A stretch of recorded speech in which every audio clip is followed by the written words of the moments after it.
हाय नमस्ते प्रणाम। हम विशाल लाल यादव, आप सबके छोटा भाई। तो रउरा लोग इनके बीच एगो और गाना सुनाओ तनी। उ सेट सॉन्ग हवे। अगर जे अच्छा लगी तो कमेंट में जरूर बताएम जा।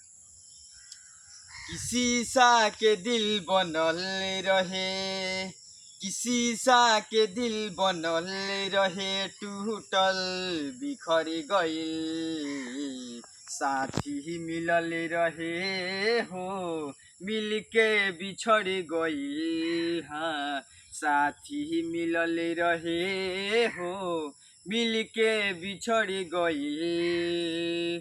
शीशा के दिल बनल रहे, टूटल बिखर गइल। साथी मिलल रहे हो, मिल के बिछड़ गइल। हाँ, साथी मिलल रहे हो, मिल के बिछड़ गइल। भगिया गजब के लिखिले, हाय रे हमार विधाता। जिंदगी बोझ भइल बा, अब तो जियल नाही जाता। भगिया गजब के लिखिले, हाय रे हमार विधाता।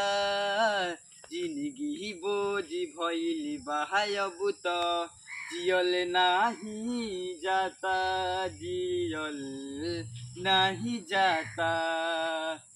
केकरा से करी सिकवा, केकरा से करी सिकवा, सब कुछ उजड़ गइल। साथी मिलल रहे हो, मिल के बिछड़ गइल। हाँ, साथी मिलल रहे हो, मिल के बिछड़ गइल।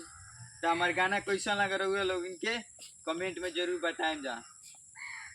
चलिए नमस्ते प्रणाम।